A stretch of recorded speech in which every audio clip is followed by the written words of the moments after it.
The moment I saw my brother Marcus rifling through Dad's desk drawers like some common burglar, I knew our family was about to implode. What I didn't know was that he'd been planning this heist for months, with our stepmother Helen as his willing accomplice. I stood frozen in the doorway of Dad's study, watching my own flesh and blood systematically loot the man's private papers just 3 days after we'd buried him. But Marcus had no idea that I'd been recording everything on my phone, and what that footage would ultimately cost him would make his greed look like pocket change. Before I dive into this story that's about to shatter everything you think you know about family loyalty, let me just say thank you for being here with me today. Drop a comment below and let me know what time it is where you are right now, because this story is going to take you on a ride that'll keep you glued to your screen until the very last word. The scent of lilies from Dad's funeral arrangements still lingered in every corner of our family home in Savannah, a sprawling Victorian mansion that had been in our family for 4 generations. For 73 years, that smell had meant celebration. Easter Sunday, Mother's Day, all the bright moments that punctuated our lives. Now it felt like a death shroud, heavy and suffocating, coating everything in the bittersweetness of finality. I had returned to pack up Dad's personal belongings, a task that should have been sacred, private, a daughter's final act of love for the man who'd raised her alone after Mom died when I was 12. Dad, William Harrison Blackwood III, had been a federal judge, a man of unshakable integrity who'd built his life on the bedrock of justice and fairness. His study was his sanctuary, lined floor to ceiling with legal tomes, first edition literature, and the accumulated wisdom of a lifetime spent weighing right against wrong. That's where I found Marcus, my 38-year-old baby brother, hunched over Dad's massive mahogany desk like a vulture picking at roadkill. His expensive suit was wrinkled, his perfectly styled hair disheveled, and his hands, those soft lawyer hands that had never done an honest day's manual labor, were frantically pulling papers from locked drawers he'd somehow managed to pry open. I pressed myself against the doorframe, my heart hammering so loud I was certain he'd hear it. But Marcus was too absorbed in his treasure hunt to notice anything beyond his immediate greed. He was muttering to himself, a continuous stream of barely audible calculations that made my blood run cold. Bank statements, investment portfolio, insurance policies. Helen was right. The old man was sitting on a gold mine, and he never told us the real numbers. Helen, our stepmother, the woman Dad had married 5 years ago in what I'd naively believed was a beautiful late-in-life love story. She'd been his court reporter, 23 years younger, with platinum blonde hair and a smile that could charm a snake. I'd welcomed her into our family with open arms, grateful that Dad had found companionship in his golden years. What a fool I'd been.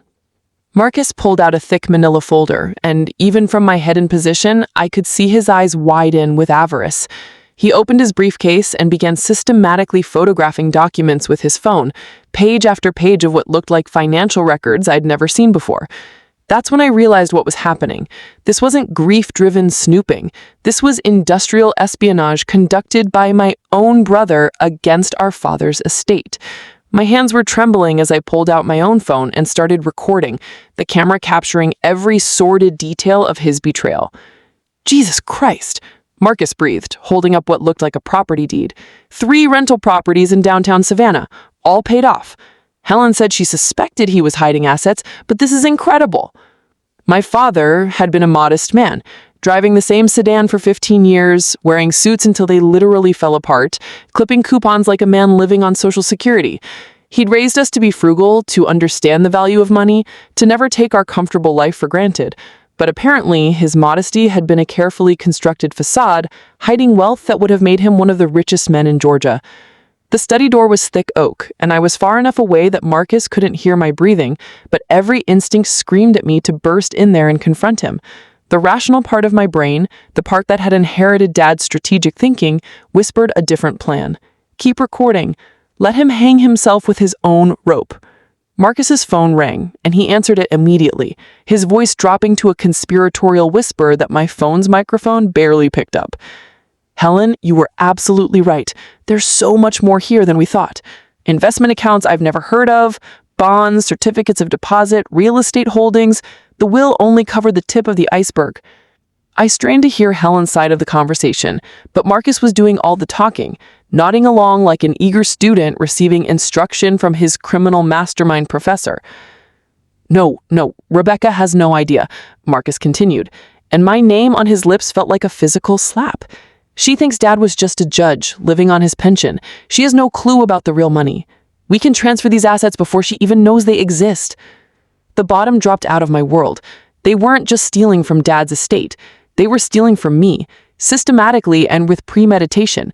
Every document Marcus was photographing, every account number he was recording, represented years of Dad's careful investment, money that was legally mine as his primary beneficiary according to the will that had been read just 2 days ago.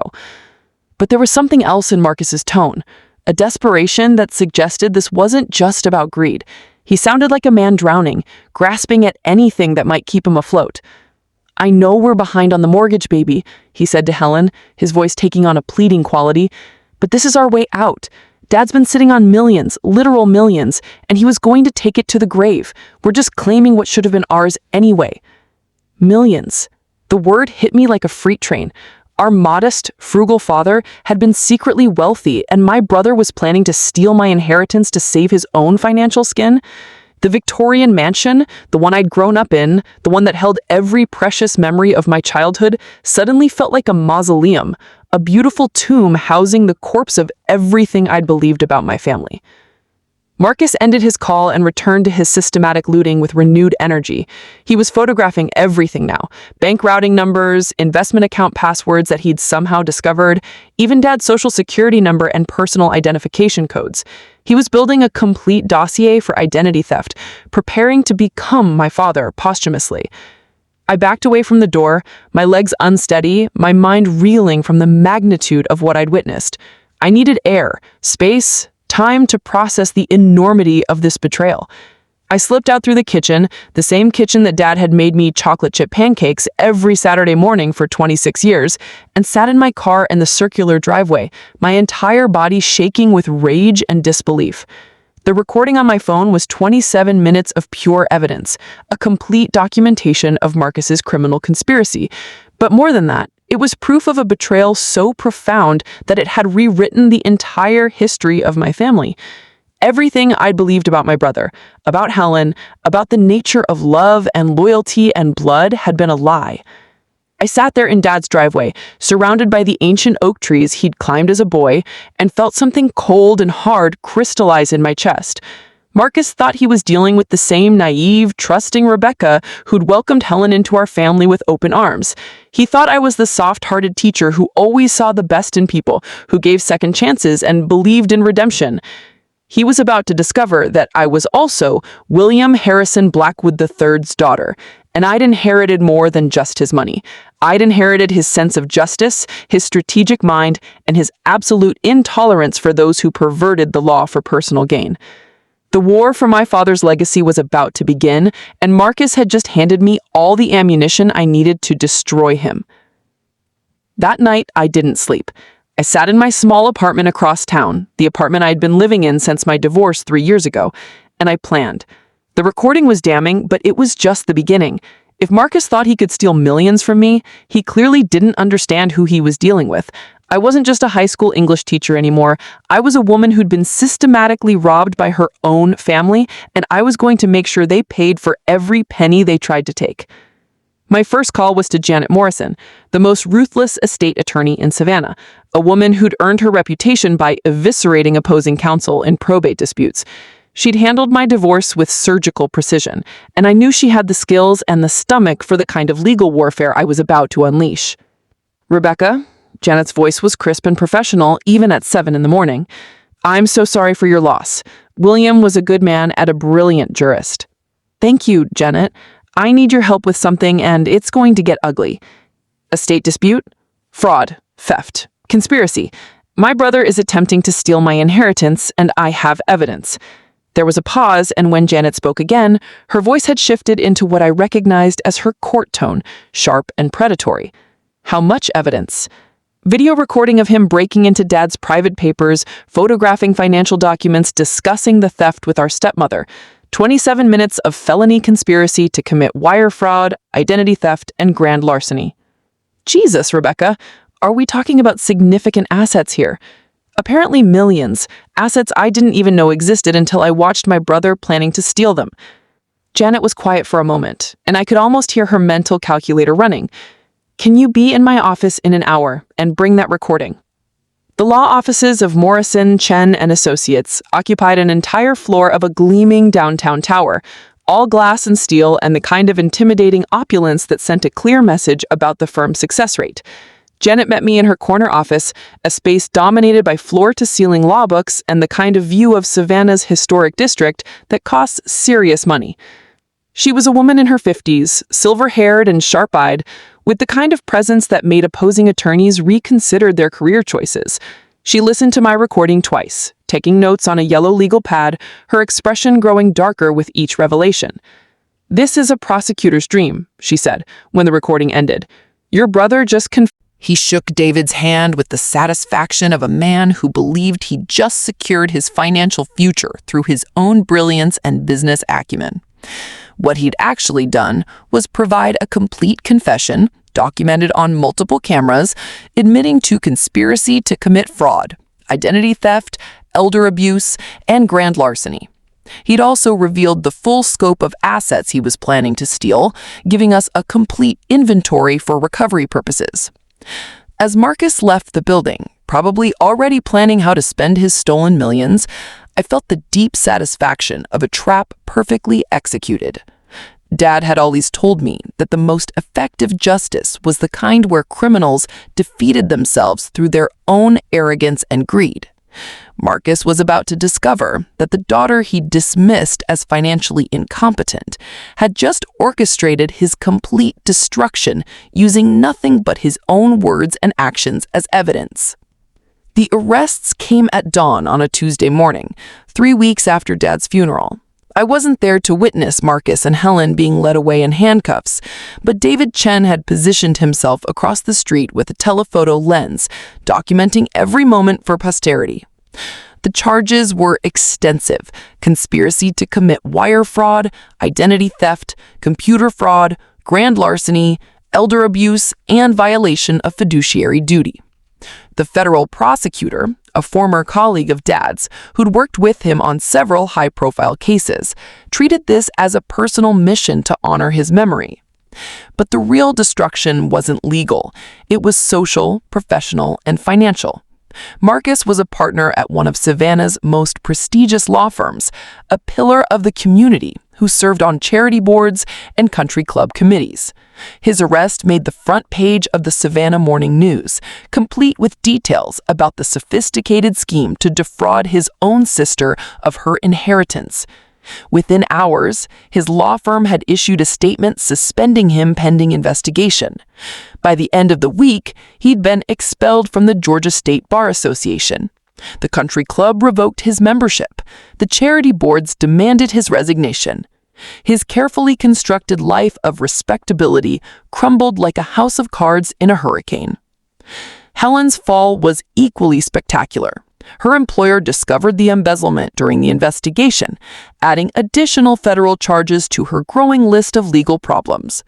Their house, the expensive cars, the designer clothes, all of it was seized as evidence or to satisfy creditor claims.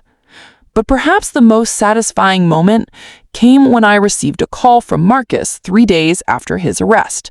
He was calling from jail, his voice a broken whisper of the confident man who'd boasted about stealing $8 million.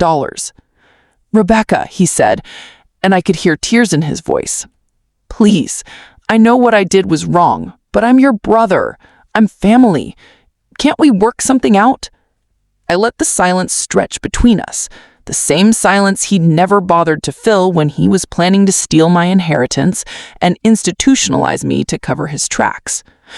"Marcus," I finally said, my voice as cold and final as a judge's gavel. "Marcus, you stopped being my family the moment you decided to steal from Dad's grave.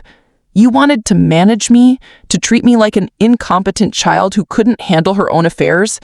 Now you get to see how well I actually handle my affairs." "But the money, Rebecca, there's so much money. We could split it, work together. I could help you invest it, manage it properly." "The money you tried to steal? The money you spent months planning to take from me while I grieved our father's death? I laughed, and it was not a pleasant sound. That money is going exactly where Dad intended it to go, into a trust that will fund scholarships for underprivileged children, support local literacy programs, and ensure that his legacy lives on through education and justice, not through the greed of a son who betrayed everything he stood for to fund a lifestyle he was too lazy and entitled to earn honestly. Marcus was sobbing now, the full reality of his situation finally penetrating his self-absorbed delusions. "Please, Rebecca, I have gambling debts, dangerous people. If I go to prison, they'll kill me." "Then you should have thought about that before you decided to become a criminal." I hung up the phone and never answered another call from him again. The trial was a media sensation, partly because of Dad's prominence in the legal community, but mostly because the evidence was so overwhelming and the betrayal so complete that it captured the public imagination. The recordings I'd made, the surveillance footage, the documentation of their elaborate scheme, all of it painted a picture of greed so naked and familial betrayal so profound that even hardened court reporters shook their heads in disgust.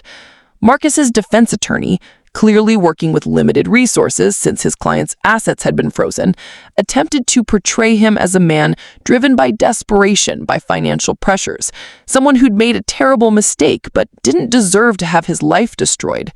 It was a pathetic strategy that fooled no one. The prosecutor, armed with my evidence and Janet's legal expertise, systematically demolished every excuse, every justification, every attempt to minimize the scope of Marcus's crimes. She played the recording of him bragging about stealing $8 million, showed the jury photographs of him breaking into Dad's safe, presented evidence of the months of premeditation that had gone into planning the theft. But the moment that sealed his fate was when she called me to testify. I took the witness stand wearing one of Dad's old blazers, a deliberate choice that made me look like his successor, carrying on his legacy of truth and justice. "Miss Blackwood," the prosecutor said, "can you tell the jury what your brother's theft would have meant for your father's intended legacy?" I looked directly at Marcus, sitting at the defendant's table in an ill-fitting public defender's suit, his face hollow with the realization of what he'd lost. "Your Honor, my father spent 73 years building a reputation based on integrity, justice, and service to his community. He lived modestly, not because he couldn't afford luxury, but because he believed wealth should be used to lift others up, not to showcase personal success. His will established a charitable foundation that would have provided educational opportunities for thousands of children who couldn't otherwise afford them." I paused, letting the full weight of what Marcus had tried to steal settle over the courtroom. "My brother didn't just try to steal money from me. He tried to steal hope from every child who would have benefited from our father's generosity. He tried to turn a lifetime of principled service into a personal windfall, perverting everything he stood for to fund a lifestyle he was too lazy and entitled to earn honestly." The jury deliberated for less than 2 hours. Guilty on all counts. Marcus received 12 years in federal prison. Helen got 8 years and deportation to her native Belarus upon completion of her sentence. Their assets were liquidated to pay restitution, though the amount recovered was a fraction of what they'd stolen and spent during their years of living beyond their means. But justice, real justice, went far beyond the prison sentences. The William Harrison Blackwood III Foundation, funded by Dad's legitimate assets and the recovered stolen funds, became one of Georgia's most successful educational charities.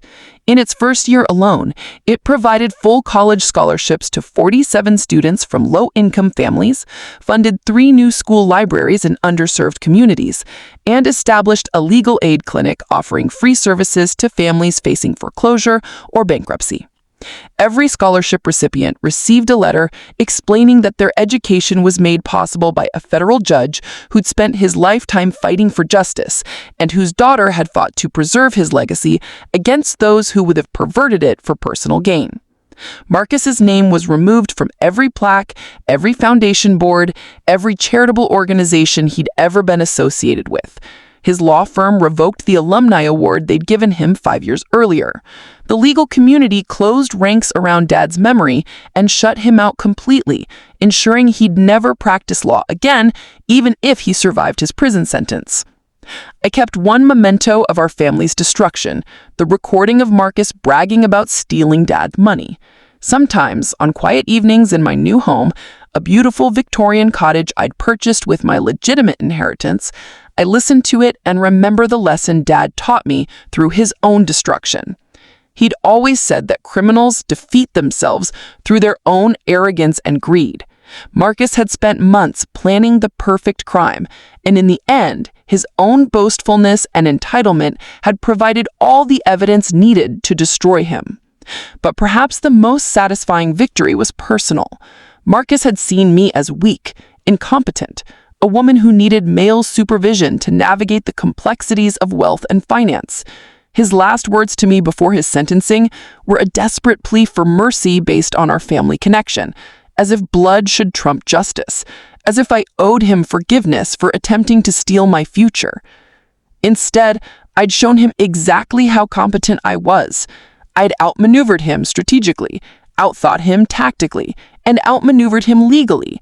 I'd used his own greed as a weapon against him, turning his criminal arrogance into the rope that hanged him.